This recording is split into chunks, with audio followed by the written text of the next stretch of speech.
Hey folks, tell me how familiar this sounds. You're pouring sweat, you've got a good sunburn going on, and you're pretty low on water, with maybe a canteen left. I know that was reality for some folks, because this summer was very hot. I spent a bit of my summer out in the desert hiking, scouting for coyotes, and shooting prairie dogs. But I use a few tips and tricks to keep cool, comfortable, and operationally efficient in the field, which I'll share to you in today's video, Hot Weather Survival Tips for Combat Efficiency. And here's a timestamp for all sections. So, to start today's video, our first subject is clothing. Alright, and to get started on clothing, the first thing I want to go over is your uniform type. The main thing that I would consider, or the main three things that I would consider when it comes to your uniforms, is the weight, color, and material. As you can see below you, we have a DCU, a multicam, and a Woodlands BDU. Of course, this is a combat top, but we'll get to that in a minute. So, when it comes to your weight, color, and material, I will say out of these three style uniforms, and I'm pointing these out because I have the most experience with these three, and they work really well for comparison. The Woodlands is the heaviest material type. Now, I'm not saying that your uniform's too heavy, it's going to slow you down. But when you're out there, it's 100 degrees, you're sweating, you want something that is just going to be lightweight and let air get through easier. And so that's, of course, everybody loves Woodlands. I love Woodlands. I've been spending a lot of time in the desert, like I said. Something like this would not really cut it all that well. It just feels thicker, probably 2 times thicker when compared to the DCU and the multicam top, which I will say these two are about the same thickness. Another thing when it comes not to the physical weight, but the weight of the color, probably not the right way to say that, lightness and darkness of the color. You can see right here, very light, medium, pretty dark. When you're out in the sun, especially if you have no shade, I'm relating a lot of this back to the desert, but it still applies for forest environments.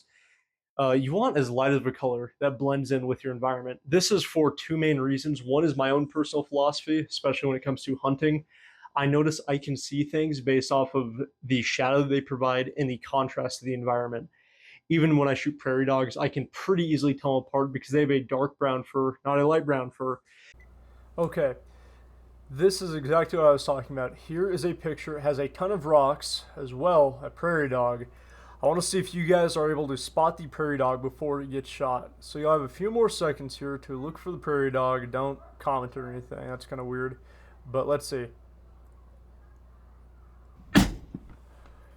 Okay, so why was this prairie dog so visible to me? I will admit and say everything, especially when it comes to scouting, is a lot easier in person. Cameras and YouTube compress the video a lot. But when I was there in person, I looked for three main things. Its color, size, and shape. As well, this goes back to the 5 S's of camouflage, but not for today. The main thing that was really visible to me was its size. Look at how small that is compared to the rocks. If it were much bigger than the rocks, it would be very, very fat. And if it were much fatter, then I wouldn't think it's a prairie dog and I'd just gloss over it. As well, the shape. You can see it's kind of bent over, looks like a backwards letter C. The way that it was contoured to the sun with that shape, and especially how dark it made the fur, it was very visible. So reflect that in your own camouflage. And one more example here is this prairie dog. I'm sure we've already seen him by now, guys. But you can see he really shines in contrast. He's a little bit too bright for his environment. I just wanted to give this last example pretty much to show how your light and especially contrast to environment can really give you away. But that's something to consider within your group and within your environment. I'm not saying any one of these is the perfect camo pattern for you. The main point of when it comes to your color is how much heat is absorbed by your color. We all know this very basic science that darker colors absorb more heat. And so I've noticed whether it is the thickness of this material or how lightweight this material is, the desert combat uniform always outperforms these woodland ones for me in the desert just because they are such a lighter color that to me they don't seem to heat up and retain as much heat. As well, of course, and this is kind of a very obvious thing to me, you do not want your uniform to be too tight on your body. Especially in the summer, I'm willing to leave these all the way open, last button, or on the Velcro ones, just barely Velcroed, because having that ventilation within your body to let hot air out and cooler air in, especially when it's windy, is very nice. As well, you can pop open the top of your combat jacket right here and let air come in onto your chest. Very nice. So ventilation is really essential in the field. One thing I've noticed, I got this combat top earlier this year. I never believed in them before. I thought they were really gay, but they are a really good jacket style. I think they have two main uses, that being vehicle-based operations and non-combat based operations. You may be saying non-combat based? What does that mean? Why would I be investing in tactical gear if it's non-combat based? I'm saying something like you're sitting in your forward operating base or just not expecting contact. You can use a combat shirt. And the reason that's really nice is because it has a stretchy ventilating material on the front. The reason you may not want to use that in combat-based operations is if you're low crawling on the ground, whether it's the desert with cactus and dryness and rocks cutting you up, or the forest with insects, thorns, sticks, rocks cutting you up. I know already. Try to show it here. It might be on the rear side. Yeah, right here. I already have a hole in this combat top. I mean, it works well and it's really good for ventilating, but I feel like they're a lot less durable than the actual BDU style jackets. Another thing when it comes to choosing your uniform, and this is more a personal discipline, is wearing long sleeves. I know, it looks really cool to have your sleeves rolled up. And for the first 15 minutes to half an hour, it feels really cool because you're able to get all of that nice wind right across your arms. When you sweat, it's just going to evaporate straight into the air. But if you get a sunburn, your combat effectiveness, made up standard that I'm creating here, really gets hindered. I mean, you'll know, and I'm sure a lot of us do, when you get sunburnt, especially if you scrape it against something, but as well, just sitting there, you feel hotter. Everything hurts a lot more. So having your sleeves down is a natural way to combat sunburns without using sunscreen, which, again, going into my personal philosophy, I think that bug spray and sunscreen, I don't love bringing them out into the field for two reasons. The first of which, they take up space in my pack, something I can, instead, if I can mitigate that space loss by just wearing longer sleeves and making sure that I have my boots tucked in, I'll take that difference as well. They're sticky and they're stinky. Truly, I hate walking around with sunscreen on and with bug spray on. It just doesn't feel right to me. I would much rather take the mosquito bite if I have to. Going into another thing in regards to bug spray, if you really, really, really hate the bugs, you are not willing to have them on you, but you don't want to carry bug spray out into the field, treat your uniforms and equipment with permethrin. I'll put that up on screen here. You can find it at Walmart, Home Depot, outdoor stores. I think it's a good idea, especially modern multicam tops have that already kind of soaked in there. So that's why I believe permethrin is just a really good idea if you don't want to carry that bug spray out into the field. You can have it already on you, on your equipment, on your gear, keeping the bugs away. Into the next part, aside from your uniform tops and bottoms, I want to talk about your headwear. And here's what I would talk about for headwear. This is my Woodlands boonie. There are a few things I've done to it, some of which aren't really related to hot weather all that much. The first of which being the scrimming. I mean, it's really cool to have on there. Breaks up your silhouette, which is just good. Makes you a little harder to find, but a boonie is my favorite hat of choice. I almost never run patrol caps, and that's just because comparatively, boonies are a lot better. The first major advantage is their wide brim. You have this very big brim, which will cover your ears, your neck, your face. Again, going back to sunscreen, very important. But as well, they have vents, which pull out a patrol cap again. These do have small buttonhole vents. I just feel like these are a lot bigger and nicer. As well, you can see, I mean, this is not to go into a deep dive about my specific boonie, but you can put a lot more on here. Paracord if you'll need it. As well, I had a fishing hook on here at one time, took that off. I didn't love it. But I think these are an excellent hat. I mean, they break up your silhouette. They provide really good protection.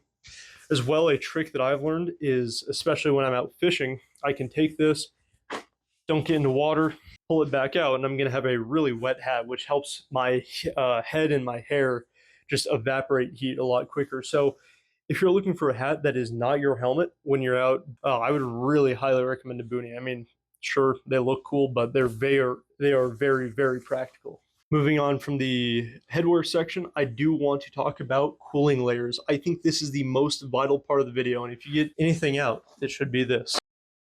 Okay, and so before you, what I use to cool myself off, instead of just preventative, making sure I don't get sunburned, making sure my clothes vent sweat correctly, this is what I use to actively keep cool, and I love this system. I don't think I saw this anywhere. I pretty much just DIY'd it, but it's probably also the military use. I did want to say that I might be the world's biggest idiot. This is literally just a shemagh, and I didn't realize it. So watch me re-explain a shemagh for a few minutes in a way that I keep it cool. To break down what you're seeing here, this is the USGI headscarf. I think this is from like the 80s or 90s. You can find these on eBay for about $15, but if you're not wanting to have to buy something goofy like this, you can just go cut up an old uniform. You can go to a fabric supply store. I will say this is 100% cotton, and I really like that because it absorbs and holds moisture. Very cool.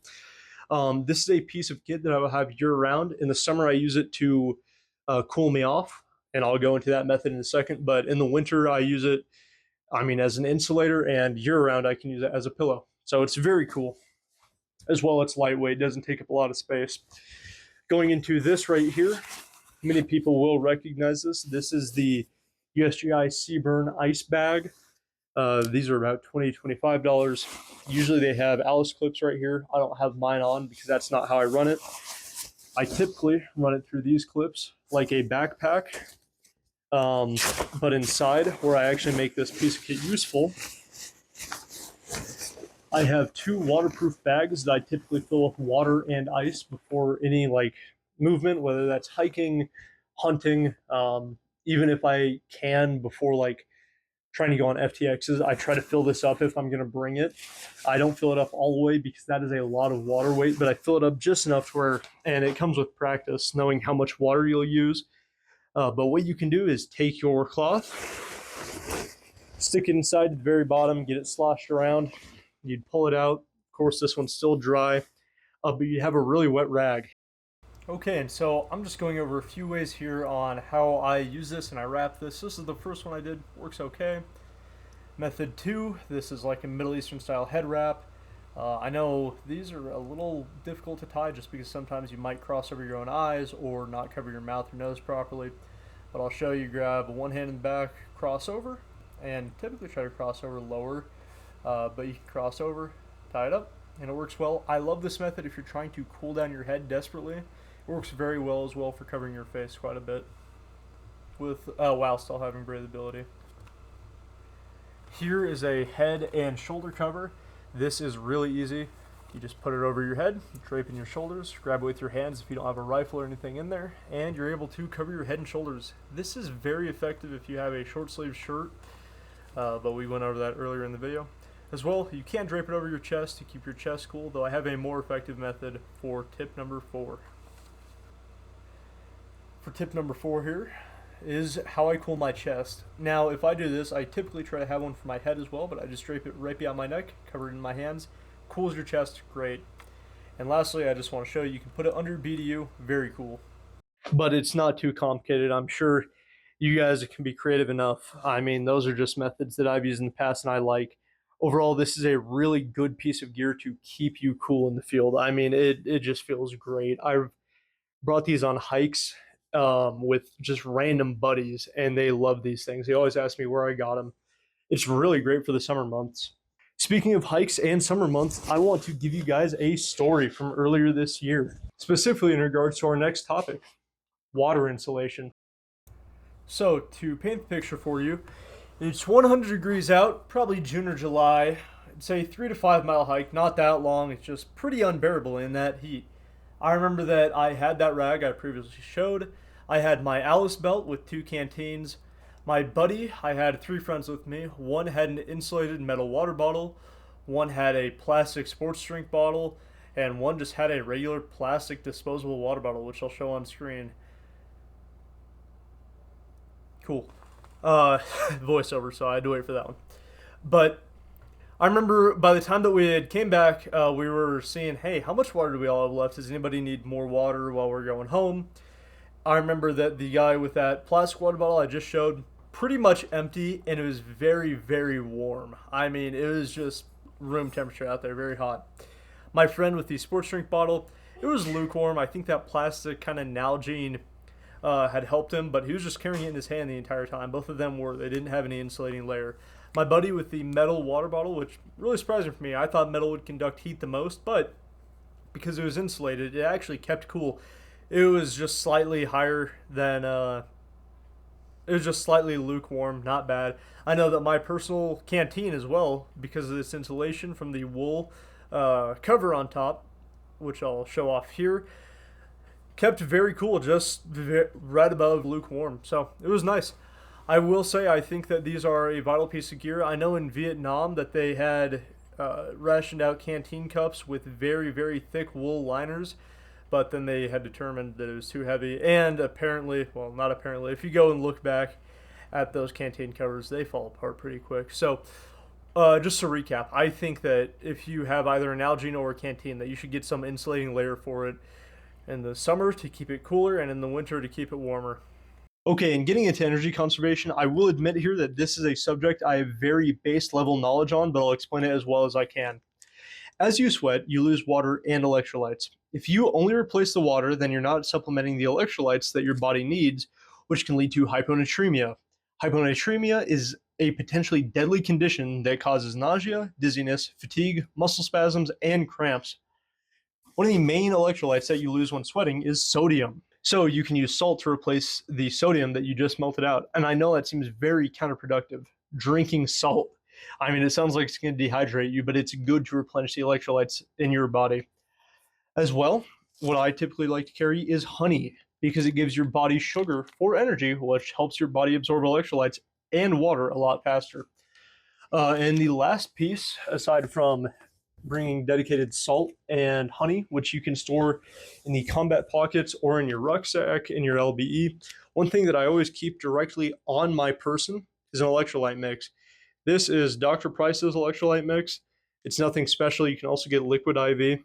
I like this. The only issue is it doesn't have sugar. That's fine. I think this is a really good idea though. If you've been sweating quite a bit, you can tear this open, pour it in your canteen, and as you go through and sweat more, you can drink more and replenish yourself to keep your body balanced and in check. As well, in energy conservation, this is a very obvious note, but there are many people that have died around me on hiking and mountain biking trails because they brought soda to keep them hydrated. I know soda sounds really nice because it tastes pretty good and it gives you a bit of energy, but it will dehydrate you very fast. Another hike that I went on recently, I brought a thing of Sprite and margarita mix, and I mean, if you guys drink, that's a pretty good little setup there. I mean, it tastes really good.